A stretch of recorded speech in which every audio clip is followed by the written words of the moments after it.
그때 직원들한테 나는 몇 점 정도의 상사였을까? 80점? 70점? 내려간다 점점. 솔직하게 한 솔직히. 6, 70점 된 것 같아요. 그럴 것 같아요. 안녕하세요. 온토리TV 민수경입니다. 안녕하세요. 소통과 공감 대표 유경철입니다. 대표님 또 책 내셨어요. 네, 감사합니다. 몇 번째 책이에요? 이게 6번째 책입니다. 보통 한 2년에 한 번씩 쓰는데 이번에는 1년에 한 번 나왔죠. 축하드립니다. 예. 성과를 내는 팀장의 완벽한 리더십. 좋은 단어 지금 다 들어가 있거든요. 성과, 네. 완벽한 리더십. 맞습니다. 이 책 읽으면 이제 그런 도움을 받을 수 있다라는 이야기시잖아요. 그렇죠? 완벽한 리더가 되는 거죠. 그렇죠. 이렇게 이제 말씀하시니까 궁금한데 대표님은 혹시 직장 생활 하셨죠? 네네네. 조직 안에서. 그럼요. 뭐 팀장 역할, 또 파트장 역할. 네. 잘하셨어요? 지금 생각해 보면 못한 것 같아요. 어떤 부분에서요?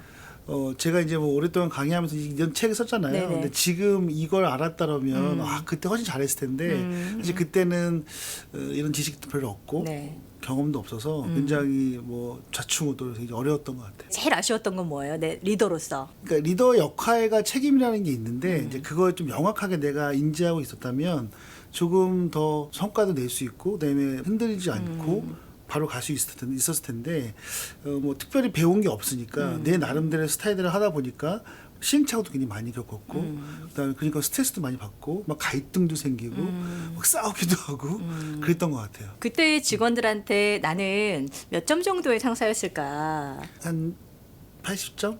70점?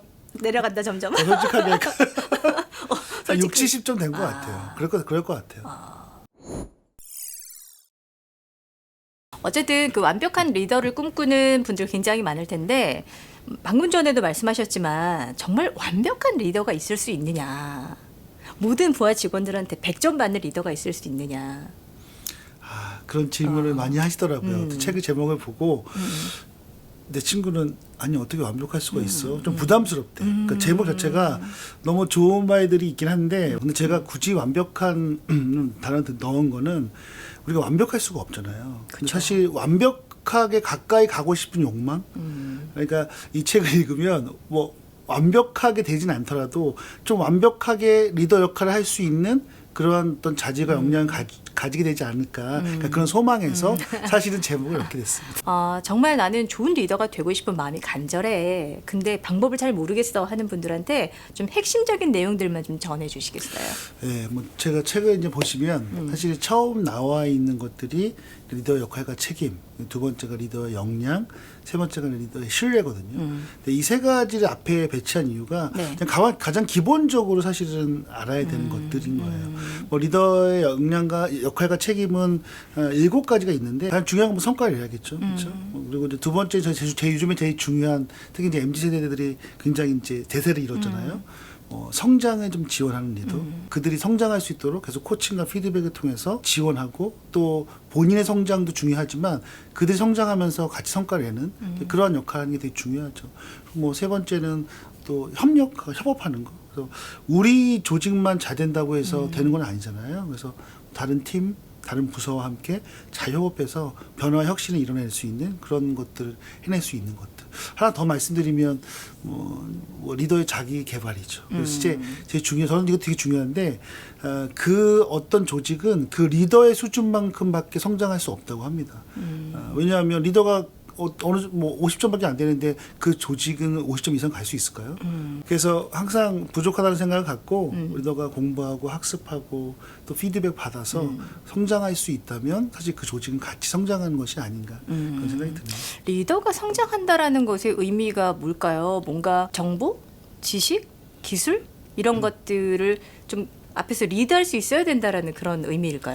뭐 기본적으로는 전문성이죠. 조직원들을 리드할 수 있도록 내가 충분히 전문적인 그 분야의 전문성이 있어야 되고 그다음에 또 하나는 이제 새롭게 계속 트렌드가 바뀌잖아요. 그러니까 이제 새로운 트렌드 바뀌는 것들에 대해서 아주 기민하게 민첩하게 학습 민첩성이 있잖아요. 그러니까 아주 빠르게 그런 것도 또 이렇게 학습해서 또 그걸 적용할 수도 있고요. 뭐 이런 공부하고 학습하는 거 하는 건 기본인데 리더가 성장한다는 것은 결국은 그게 직원들에게 영향을 미쳐요. 우리 팀장이 저렇게 공부를 열심히 하나? 뭐 유튜브도 보면서 학습도 하고 필요하면 세미나도 가고 그러니까 이런 걸 보면서 본인들도 학습 욕구가 생기죠. 그래서 성장할 수 있는 것 같아요. 예전에 제가 이제 대기업에 있을 때 이제 그런 팀장님이 계셨어요. 근데 이 팀장님은 미팅 커피 마시러 나갔다 오면 뭐 3, 40분 정도 갔다 오고 뭐 담배 피러 갔다 오고 그리고 잠깐 미팅할게 했는데 아까 얘기처럼 막 뭐 사우나도 가고 그러니까 그런 것들이 이렇게 하나씩 알려지니까 이 팀원들에게 신뢰를 잃죠. 그렇죠. 우리가 무엇을 위해서 이렇게 일을 해야 되느냐 이런 생각을 하면서 이 능력 있는 친구들이 뭐 이탈하는 친구도 있고 뭐 이직하는 친구도 있었고 아니면 대충 일을 하거나 그러니까 이런 것들이 제가 눈에 보면서 리더가 어떤 모범을 보여야 되는가에 대해서 한번 여러 가지 고민을 해야 되지 않나 그런 생각이 들더라고요. 그게 어떤 뭐 가식적으로 보여줘야 되는 게 아니라 실천하면서 자연스럽게 직원들한테 전파가 돼야 되는 부분들이기 때문에 그렇죠. 진짜 진정성이 있어야 맞습니다. 움직일 수 있을 것 같아요. 그 조금 전에 말씀해 주실 때 이제 MZ세대 이야기 살짝 나왔었는데 사실은 요즘에 그 기업 안에서의 가장 큰 이슈 중에 또 하나가 아닐까 싶어요. 저도 가끔 이제 MZ세대들을 면접을 볼 때가 있거든요. 채용 네. 때문에 되게 고민 많이 해요. 이런 질문을 해도 되나? 뭐 이런 고민한단 말이에요. 조직 안에서 어쨌든 리더들은 MZ세대들하고 잘 지내는 것도 숙제일 텐데 어떤 노하우? 어떻게 접근해라? 뭐 이런 가이드가 좀 있을까요? 사실 제가 2, 3년 동안 리더들한테 가장 많이 한 특강 중에 하나가 이제 MZ세대에 대한 특강이거든요. 네. 니즈가 되게 많았어요. 근데 이제 뭐 여러 가지 솔루션들이 있겠는데 저는 이런 생각이 들어요. 첫 번째 제일 중요한 건 사실 호감을 좀 갖는 거예요. 그러니까 호감이 있으면 뭐 이분하고 밥도 좀 먹고 싶고 이 팀장님하고 같이 또 뭐 티타임 하자면 티타임도 하고 일할 때도 적극적으로 질문도 하고 그쵸. 물어보고 세대가 다르지만 호감이 있다면 소통이 좀 잘 될 것 같아요. 그러니까 인간 대 인간으로서 알았어요. 세대를 구분짓는 게 아니라 그렇죠. 두 번째 중요한 건 이제 존중과 배려. 그래서 그 사람으로서 존중해주고 배려해주고 인정해주면 그냥 그걸로 사실 통하지 않을까. 맞아요. 그러니까 어떻게 보면 MZ세대라는 그 특정 단어로 이 세대를 딱 모아놓고 이렇게 해야 된다라고 가르치는 것부터가 세대 갈등을 부추기는 편견 이런 것도 좀 연결되지 않을까라는 생각이 좀 들긴 되게 했었어요. 많아요. 특히 제가 가끔 신입사원들하고 이렇게 얘기할 때 보면 그렇게 이런 얘기를 하잖아요. 그러면 아니 굳이 꼭 구분해야 되나요? 저는 뭐 저희 그 나이 40대 50대 있는 분하고 되게 친하거든요. 저 인턴 할 때 굉장히 편하고 오히려 그분하고 얘기할 때 굉장히 좋았어요. 사람마다 다른 것 같아요. 그렇기 때문에 규정화하거나 맞아요. 꼭 MG는 이렇다, X는 이렇다 이런 거는 좋지 않은 것 같습니다. 네. 자, 마지막 질문이에요, 벌써. 어떻게 보면 모든 리더들의 꿈이 아닐까. 동기부여가 잘 된 직원들이 우리 구성원이면 좋겠다라는 바람일 것 같아요. 동기부여하는 거 사실은 어려운 일인 것 같아요. 특히 뭐 아까 얘기도 했지만 MZ 세대들은 더 쉽지는 않은 건데 좀 자율성, 그러니까 자유롭게 일하는 거 되게 중요하잖아요. 특히 이제 MZ 세대들은 본인이 뭐 신입사원이든 1년, 2년 차임에도 불구하고 스스로 막 일하고 싶어하는 욕망이 있잖아요. 내가 작은 거라도 좀 책임감 갖고 하는 그런 게 되게 중요한 것 같거든요.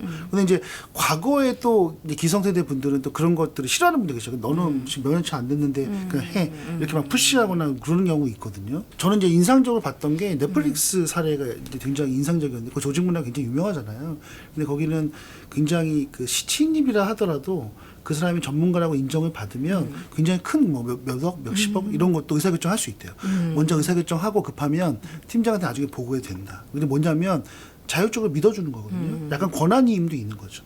왜냐하면 권한이임을 다 해주게 되면 사실 내가 시켜서 하는 것과 내 스스로 결정하는 것과 차이가 있잖아요. 잘못되면 내가 몇십억 날리는 건데 그러니까 어떻게 해요? 더 열심히 준비하고 신중하게 할 수 있잖아요. 최근에 보니까 그 페이스북, 메타라는 회사도 그렇대요. 그러니까 예를 들어서 의사결정 최종 네가 해. 그러니까 이 사람이 내가 나중에 책임을 질 수 있다는 생각에 그 물건 하나 사는 것도 더 집중해서 신중하게 더 비교해서 어떻게 좀 더 세이브할 수 있을까 이런 생각을 한다고 하더라고요. 그래서 우리나라는 사실 그 권한임이 사실 안 되어 있는 조직이 많거든요. 좀 사소한 것들은 권한임 해라.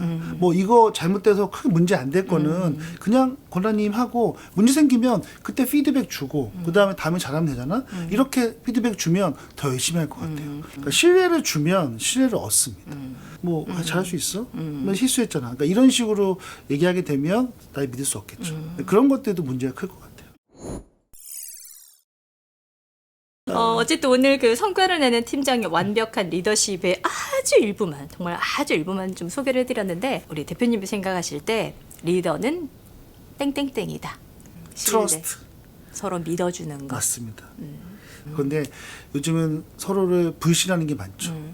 과연 나를 좋아할까? 나를 믿어줄까? 좀 더 성과를 내고 좀 좋은 조직을 만들려면 서로 피드백하고 그것을 긍정적으로 받아들이면서 그게 안에서 이제 신뢰 안에서 그게 이루어지는, 그렇게 되면 훨씬 더 좋은 조직이 되지 않을까라는 생각이 듭니다. 오늘 이렇게 함께 해주셔서 너무 감사드려요. 아유, 제가 감사드리죠. 대박 나시고. 네, 베스트셀러 응원 드리겠습니다. 자, 오늘 여기서 인사드릴까요? 네, 네, 고맙습니다. 감사합니다.